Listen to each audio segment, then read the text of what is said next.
Estamos en la localidad de Los Antiguos, en la provincia de Santa Cruz.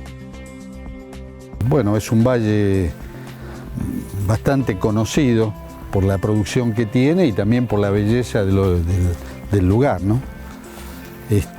Nosotros compramos esta chacra en 1992 y bueno, de ahí empezamos a trabajar sobre el tema de la producción, ¿no? La producción que ya estaba bastante, digamos, conocida del nivel local. Sí, la chacra se dedica a producir cereza. Sí, básicamente cereza y bueno, ahora tenemos una plantación también de frutilla, pero lo que nosotros empezamos fue con la cereza. Actualmente en producción hay alrededor de 7 hectáreas, Sí. 7 hectáreas y algo. Y en total la chacra tiene casi 14 hectáreas. Yo, bueno, acá en la chacra esta tengo un contrato a parcería con Miguel. En su momento, en el 2006, yo quería hacerme productor, digamos, y bueno, Miguel tenía espacio de tierra disponible. Entonces hicimos un contrato a parcería en un cuadrito de acá. En total es 1,5 hectáreas, ¿no? Donde yo hago la inversión, el manejo, todo, y de lo producido, un porcentaje de Miguel y otro porcentaje de mí. En vez de pagar un alquiler mensual, somos socios en la parte productiva. Él pone la tierra y yo todas las inversiones, y entonces un porcentaje de lo producido pues para él. Y todos los años trato de ir a ver, sobre todo a Chile, que es la meca para nosotros de la fruticultura, ¿no? Donde todo el mundo va a tratar de capacitarse, de aprender, porque ellos son los que están en la vanguardia en estos temas.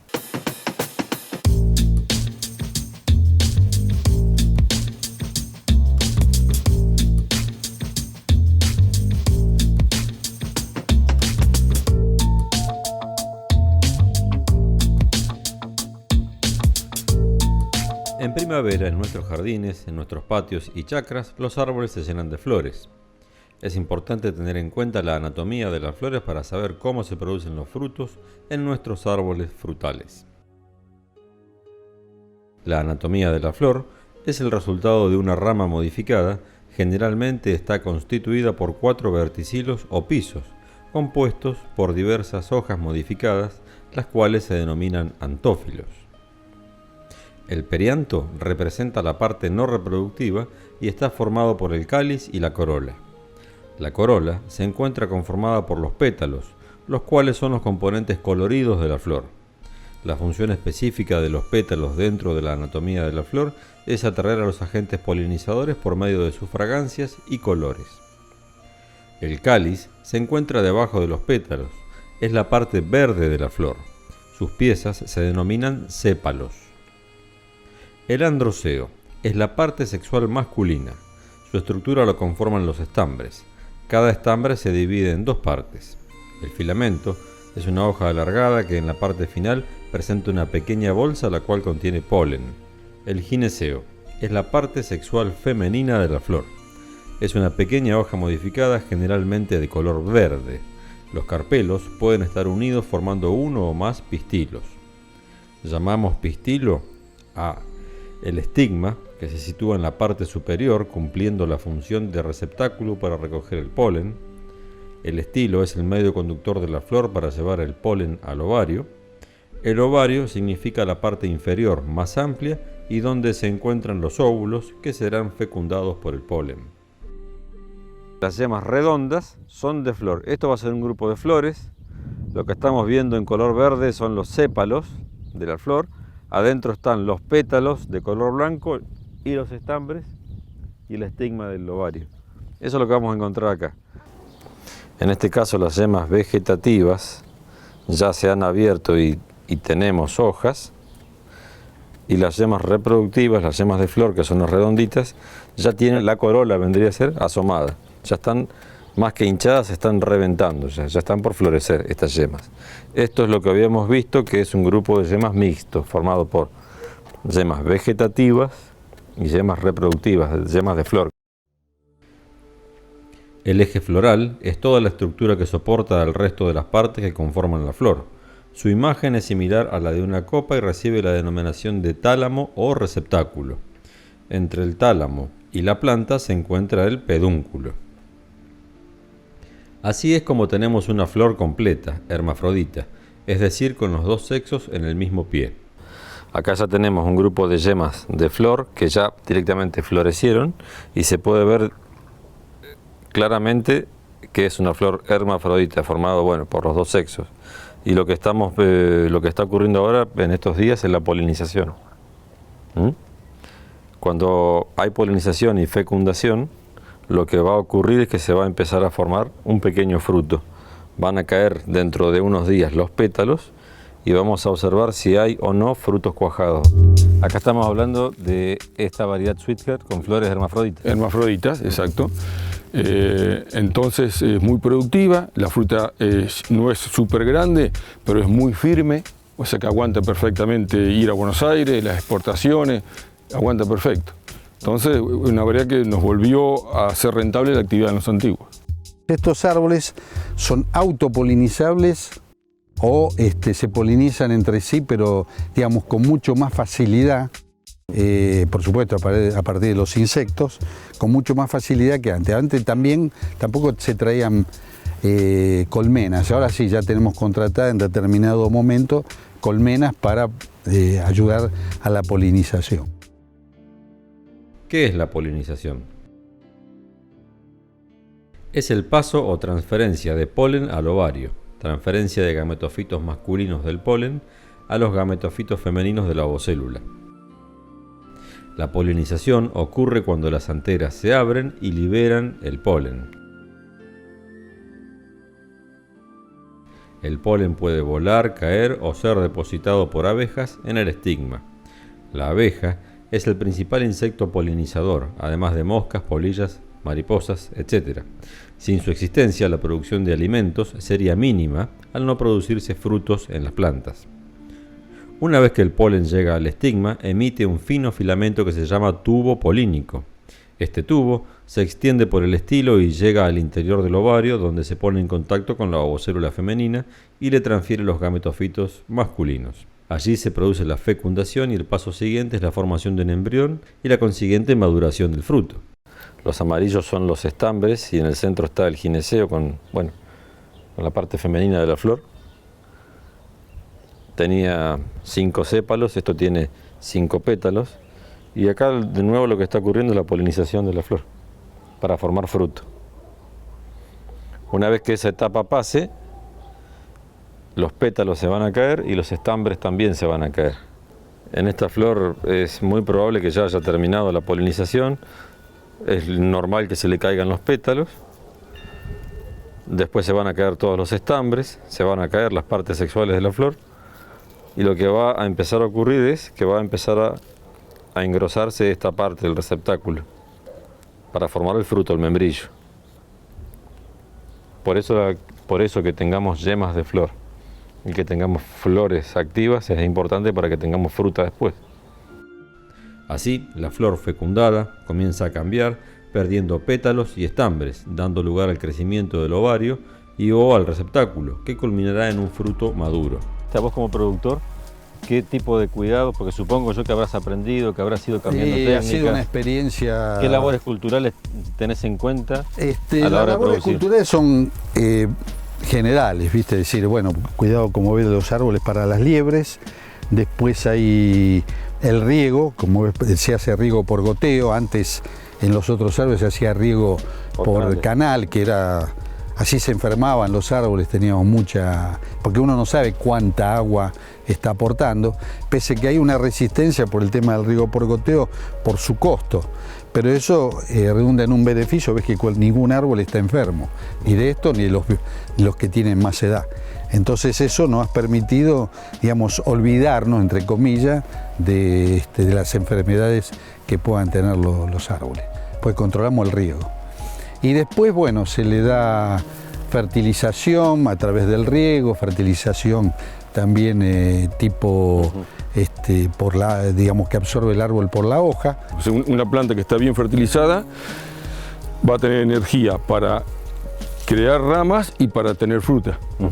Porque si tiene poco fertilización, o sea, le faltan nutrientes, cuando viene la época de la floración, obviamente la planta destina todos los recursos a la flor y al fruto, que es lo que va a dejar la descendencia. Nosotros usamos fertilizantes solubles disueltas en el agua de río, que es mucho más efectiva, y usas mucho menos fertilizante porque solamente estás fertilizando la planta, no estás tirando fertilizante en el resto de la superficie, ¿no es cierto?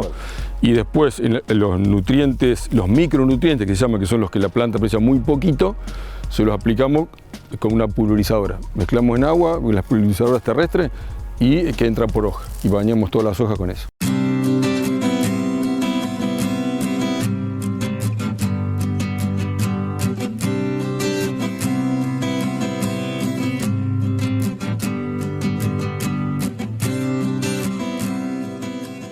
¿Llevan poda también? Sí, se hace poda. Fíjate que si el árbol avanza mucho sobre el camino, que es donde pasa el tractor, se pueden producir muchas veces roturas de ramas. Entonces lo que se hace es atarlo, como ves ahí que se ha atado ese, y de ahí, de esa forma, de esa rama, de esa forma se lo conduce. ¿Qué es un sistema de conducción? Para el que no... Es la forma en que vos querés darle a la planta. Porque estos son todas especies de alto requerimiento de sol. Entonces, y el sol es lo que te da la calidad de la fruta. Una especie que esté con sombra produce fruta de mala calidad, poca y de mala calidad. Entonces vos tenés que conducir la planta de tal forma de que llegue sol a todos los lugares posibles para que la fruta sea de calidad. Entonces hay que tratar de llegar a cierta altura y podar y dejar que vaya sacando ramas en forma lateral para tener producción más abajo, ¿no?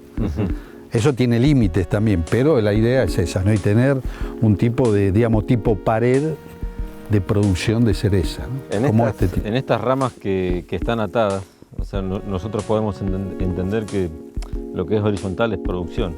Eso es producción, sí. Son las ramas en donde vas a cargar fruta. Esa es la idea. La savia, que la clorofila tiende a irse siempre a los lugares más extremos de las plantas, y el medio, la parte umbral, queda poco alimentada. Por lo tanto, una fruta poco alimentada es de mala calidad. Entonces, con la poda vos definís el sistema de conducción para que la planta distribuya bien su alimento en todas las ramas y pueda alimentar bien a los frutos. Entonces es fundamental. En fruticultura, en esta especie de cerezo, dura todas las especies de fruta para producción comercial, es fundamental la poda. La poda es la principal actividad, es tanto como regar. Tradicionalmente, la poda de frutales se realiza cuando las plantas entran en un estado de poca actividad, generalmente llamado de reposo vegetativo, y está dado por cambios en el medio ambiente, como ser la duración del día y la temperatura. Esto es con la llegada del invierno. El árbol frutal comienza entonces un proceso de senescencia y de abscisión foliar, de amarilleo y caída de hojas, previo a la entrada en el estado de reposo.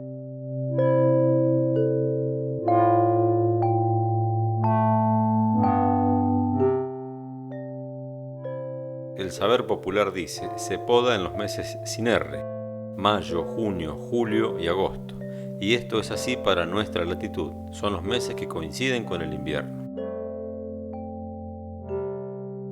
Se poda con las siguientes herramientas: tijeras de una mano, serruchos y tijeras de 2 manos, o tijerones, las que poseen el filo adecuado y el diseño ergonómico para esta tarea.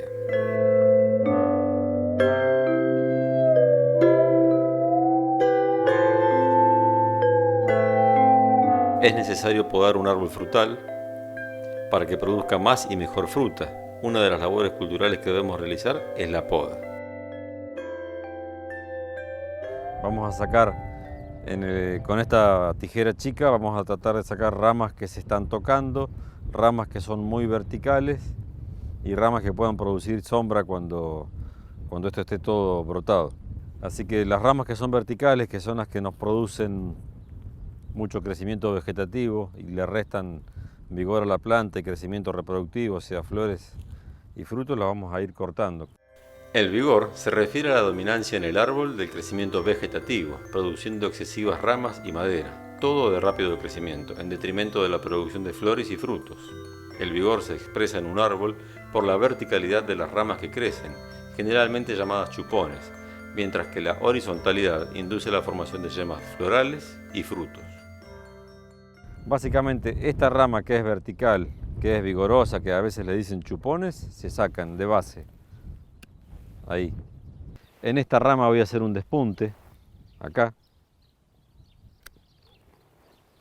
Acá voy a hacer otro despunte para favorecer esta otra rama. Esta rama nace de abajo, es bastante leñosa, es grande para lo que es este pequeño árbol. Este árbol tiene 4 años. Yo voy a elegir esta rama para dejarla acá y voy a despuntar acá.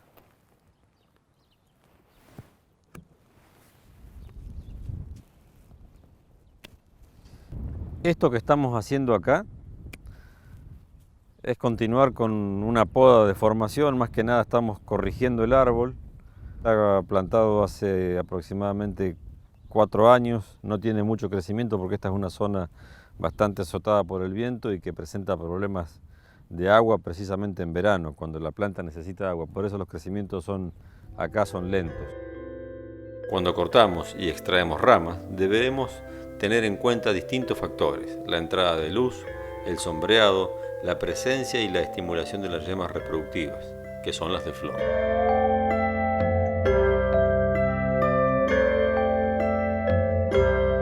Se poda para mejorar la entrada de luz en la copa del árbol y para evitar el sombreado. Se poda para estimular la formación de yemas, para dirigir el crecimiento de las ramas y para hacer homogénea la maduración de los frutos. También se poda para extraer ramas muertas o enfermas y también para rejuvenecer árboles viejos. Este es un damasco buen productor de fruta, en el que lo que vamos a tener que hacer es bajar un poco la altura de las ramas cuando comencemos a podar, sacar ramas que se molestan, que se tocan, ramas que van hacia adentro y ramas que incomoden el paso. Para hacer este tipo de actividad vamos a utilizar algunas herramientas como la tijera de poda, la chiquita, la tijera de 2 manos o tijerón, y también vamos a utilizar el serrucho de poda. Son todas herramientas que están limpias, que mantienen buenos filos y que van a hacer cortes simples, sin lastimar el árbol. Bueno, con respecto al tema en sí de la poda, ya dijimos que este es un damasco que está en una casa de familia, no está en una chacra, que además de fruta le pedimos sombra y una forma medianamente estética. Y otra cuestión que también tenemos que ver, además de eso y la distribución de sus ramas, es qué es lo que tenemos que observar nosotros cuando vayamos a podar.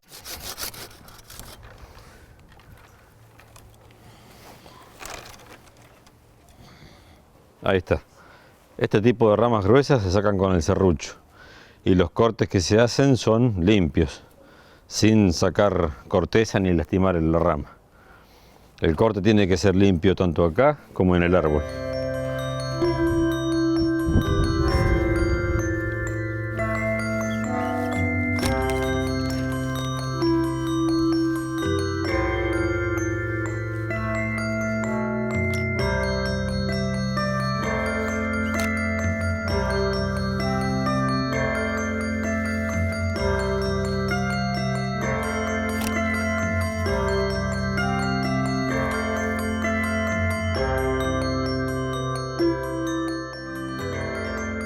En un árbol coexisten 2 crecimientos, el vegetativo y el reproductivo.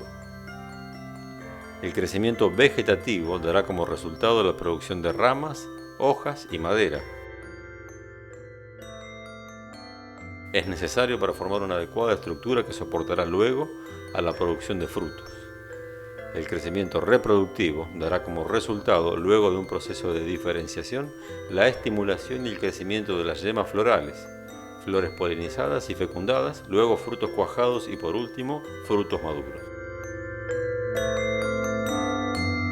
¿Cómo se hace la cosecha de la cereza? Todo manual, 100%. Todavía no hay una máquina inventada para cosechar cerezas. ¿Por qué es manual? Porque es una fruta muy delicada, es muy chiquitita, y el problema que tiene es que el cerezo, el órgano que produce fruta en el cerezo se llama dardo, que es esto de acá. Y el dardo dura 15, 10, 20 años, puede ser eterno. Se va prolongando con cada Claro, y el mismo siempre. El mismo. Entonces, si lo hago a mano, soy más cuidadoso de no romperlo. En cambio, una máquina puede llegar a romperlo. Y si yo rompo este dardo, esta cereza no me da nunca más fruta acá. Y si rompo muchos dardos, con el tiempo me quedo sin lugares donde da la fruta. No es como otras especies, donde permanentemente la rama que da fruta se renueva todos los años. Entonces, por ejemplo, el caso del durazno y la ciruela. Sí. La yema que da fruta da una vez y no da nunca más, porque el otro año salió otra que va a dar. Por eso el durazno es una planta que requiere poda. Exactamente, intensa. Requiere poda intensa también. Entonces, en el cerezo yo tengo que cuidar el dardo que me da fruta, porque es el que me da fruta todos los años. Los antiguos tienen una particularidad que es la última fruta digamos, de la Argentina. Sí. Y también de Chile, ¿no? Del sur de Chile, no del norte, sino del sur. Entonces nosotros entramos en un mercado muy ávido de la fruta. Donde son prácticamente los únicos oferentes. Los únicos oferentes. Y aparte, mediante este tipo de variedades, hemos atrasado la producción casi un mes. Antes la fruta, la cosecha se terminaba a fin de diciembre y ahora se está terminando casi prácticamente fin de enero, febrero. Claro, y eso es una buena, o sea, es una ventaja competitiva. Una ventaja competitiva muy grande porque entramos no solamente la última, sino entramos bastante más tarde en un mercado mucho más ávido de la fruta, ¿no? Y este año la provincia de Santa Cruz fue la primera exportadora de cerezas. O sea, el 39% de las cerezas exportadas por Argentina fueron de Santa Cruz. Por primera vez desbancó a Mendoza de Río Negro.